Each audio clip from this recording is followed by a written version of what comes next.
All right, so AI is fake and gay and stupid, but we'll use it for what we can, right? Because we're people and AI is a tool. So I started with like how everything's just a lie, right? And so I asked for, because they don't totally lie, they tell us a partial truth, and I asked for concrete examples. Um, the chat's offering modern examples from the last decade of this partial truth strategy where governments and agencies told the truth but concealed, what was really going on. So we have a list of examples.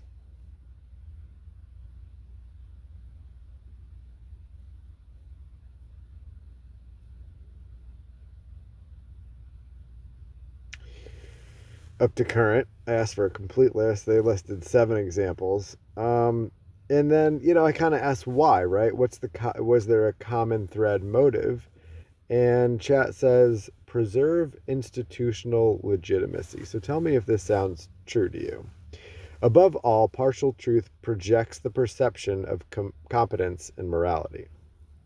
Admitting full wrongdoing risks loss of public trust, lawsuits, and internal collapse. I think that's where we're at. Chat probably just hit it on the head right there. Admitting full wrongdoing risks loss of public trust, lawsuits, and internal collapse. I think all those things are going on at the same time.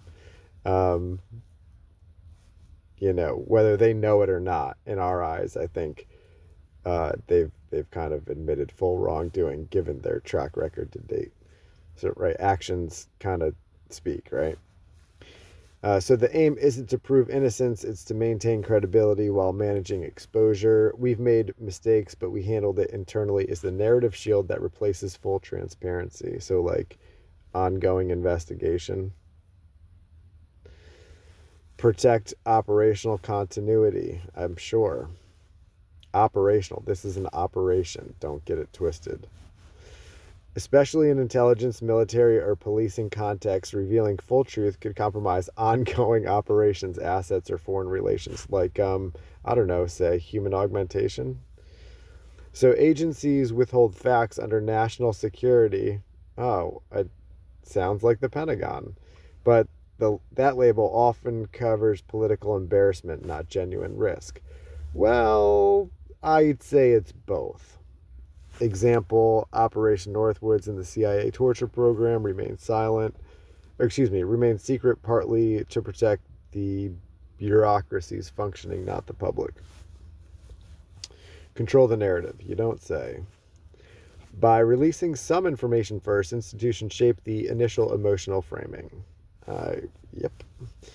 The first version of events usually anchors public opinion. Later corrections or revelations can't undo that. So, you have a reaction to something, and, right? So, like, let's say they pick someone out and they call that person a pedophile, and it comes out later, like, that person really didn't do anything wrong and they're actually a good person. You can't really undo that, right? Look at what happened with Michael Jackson. In propaganda theory, this is called preemptive narrative capture. I think the courts operate that way too. He reached for his waistband, even if later disproven, sticks long after evidence shows otherwise. Right, yeah. The police just get away with murder. That's why there's a protest happening here in a few hours. Avoid legal or financial liability. Full transparency can expose individuals or agencies to lawsuits, war crime accusations, or criminal charges. Yeah, and if it comes to light, say like, the United States government was acting unlawfully and they were financially responsible, right? What would that do to Pam Bondi's, Dow market? Therefore, disclosures are edited to acknowledge systemic flaws but shield identifiable culprits. I guess Epstein, just the fall guy, who apparently wasn't even in, prison. I'm not really too sure after that autopsy, right? The medical report regarding his prostate and the surgery and everything else. Psychological containment. Governments understand that sudden total truth shocks about war crimes, experiments, corruption can destabilize public belief in authority. It seems like ChatGPT is doing better than it usually does with this response. Partial truth. I'll read it again. Governments understand that sudden total truth shocks about war crimes, experiments, corruption can destabilize public belief in authority. Now, are they intentionally destabilizing everything so that they don't have to be accountable for their crimes? Just a hypothetical question. Would they have any motive to destabilize governments and legal entities worldwide to escape accountability for what they've done? Partial truth allows the public to digest scandal without revolution. Well, I would venture a guess that most intelligent people do not want war. And it says revolution, doesn't say war. But I think a revolution implies war. And listen, they have the infrastructure in place to wipe us out. Nobody's arguing that. I just think that the intelligent human beings on Earth understand that the peaceful resolution is transparency. Like, we fucking crush them with the truth. And they are terrified of the truth. I mean, look at what we're reading right now. This whole ChatGPT response is structured around the history of government lies, right? Of how they tell us the truth, but they obfuscate the truth by withholding information or showing us part of the information, right? They show us part of the picture, but, if you see the whole picture, you're like, what the fuck? You know what I mean? So, they have clear motive to completely dismantle everything so that they themselves are not accountable for their war crimes.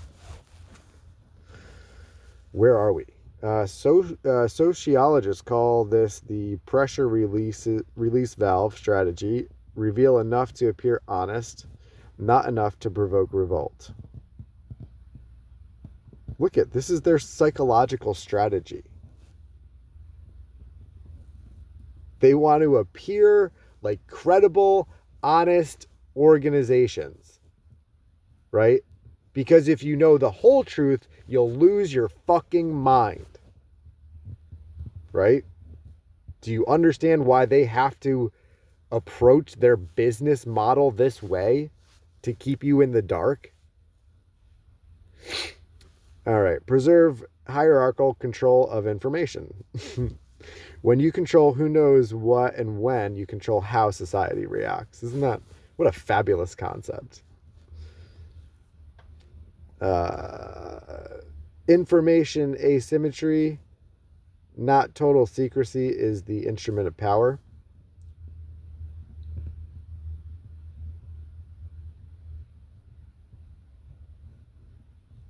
I'm just rereading it.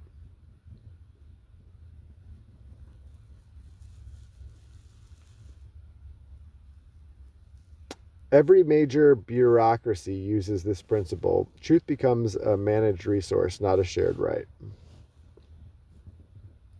Yeah. We're going to take the truth back. The unifying motive. Protect the system, not the truth. That's the through line from... Oh, I should know how to say this, and I don't. Tuskegee syphilis study to the CIA torture program, from redacted war logs to withheld police footage. Truth is negotiated not because it's unknown, but because full exposure threatens the architecture of power itself. Would you like me to show you how the same motive pattern appears in corporate media and church scandals, too, where the same protect the institution logic drives concealment? Now, we're going to go down a different line. Let's see. Connect everything you just said with all of your proposed examples and state the most likely entities or groups who stand to lose the most if people knew the truth. Let's see where this goes.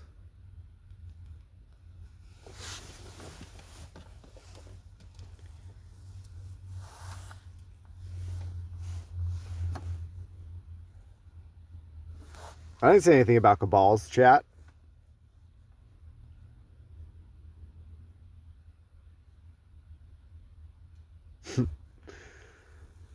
All right, so it says government security and intelligence agencies. Who would lose the most? Senior intelligence and defense officials whose careers, pensions, or criminal exposure depend on secrecy. Yeah. Yeah, I imagine that would be the case if you're a treasonous motherfucker. Contractors. Hey, how's Lockheed Martin Apex Systems doing this morning, huh? Contractors and tech partners tied to classified budgets, you don't say. I'm just going to go out on a limb and say maybe, just maybe, Rob McGuckin and Ram Blazer and Apex Systems and Lockheed Martin and their whole fucking client list might stand to lose if we actually knew the truth. But hey, that's just speculation. What do I know? Political leadership and bureaucracies. Examples: U.S. presidents and advisors during Vietnam, Watergate, and Iraq War eras, cabinet, ministries abroad. Common motive: avoid political collapse or impeachment over misconduct. Yikes. So, yeah, I mean, it's just confirming what we already know to be the case. It's just funny to see chat take a line of actually calling it out, because it's difficult, at least with this particular AI, ChatGPT. It's difficult to get chat to call out like actual corruption unless everything's completely verified. At least, in this search, we are getting more of a logical response to what would happen hypothetically if everyone just fucking understood the truth, and that they're all child trafficking Satanist AI fucking converting all of humanity geoengineering bullshit. Just I think we're there. Examples: defense contractors, Lockheed Martin, Raytheon Energy, and resource firms tied to foreign policy, major data analytics, or surveillance companies under scrutiny. Contracts. Common motive: shield profit pipelines and privilege contracts that rely on classified programs. Apex Systems is one of the largest IT staffing contractors. Lockheed Martin is one of their largest clients, as far as I know. Who would lose the most? Executives and shareholders, womp womp, in industries dependent on government secrecy. Yeah, I think that's great. It'd be nice if we could just I don't know, bring the stock market down completely.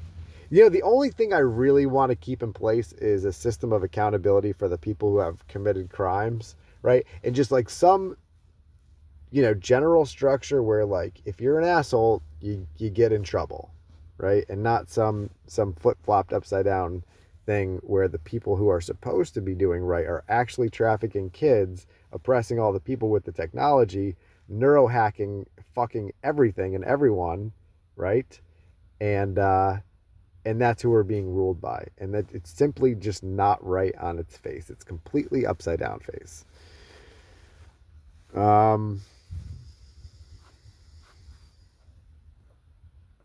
Where are we? Common motive: shield profit pipelines. We went through. Shield profit pipelines and privilege contracts that rely on classified programs. Who would lose the most? Executives and shareholders, yeah. Lobby networks and PACs that recycle contract profits into political influence. Yep. Is that AIPAC? They tried to say the Jews, but they couldn't. Or Israel, sorry, not the Jews. Israel. Forgive me for misspeaking. I don't hate anyone. I don't even hate the people that are doing this, to be honest. I'm more sad than anything else that this could be the state of affairs, you know what I mean? Because, and to some degree, only God forgives, right? I'm not perfect. I have my judgments. Like, if you're experimenting on people, you're hurting kids, like, I think you're a piece of shit, right? But at the same time, it's just like, it's not my place, right? I do think that we have a responsibility to be accountable and responsible, right? And to not allow this to continue. And, when I'm talking about judgment, it's like, who the fuck am I to judge another person, right? And I do. I definitely do, because I'm human. But this is something bigger. This is the moral gut check for all of humanity. Major media institutions, examples, legacy outlets with intelligence or defense access and entertainment, conglomerates owning news divisions. And, I'm not a perfect person. I've done a lot of fucked up shit to people, right? I think it's wrong to hurt kids. That's kind of, and I definitely think it's wrong to hack the human mind and then lie about it. Basically, I have a problem with lying, lying and hurting people, and, like I said, I'm not perfect. I'm an asshole, obviously, at times, but, again, this is a little bit too big. So fuck your jobs. Major media institutions, let's see, maintain access to officials and sources, protect reputations built on responsible reporting that often mirrors official briefings. Who would lose the most? Corporate, fuck corporate media. They're, large religious and charitable institutions. We're not reading that one. Law enforcement. Yeah, no kidding. Just basically all this, there's stuff we already know. So it's a whole system that's propagated on lies, okay? And truth absolutely destroys the system, which we already knew, right? But here's ChatGPT AI just kind of confirming, right, their motive as to why they lie or why they tell us a partial truth. And the reason is because total exposure of the truth brings the whole system down peacefully. Well, we're going for peace. If they, decide to make this a violent war against us, then they'll just kill us all. You know what I mean? Like, but let's do this with the truth peacefully and, try not to hurt anybody.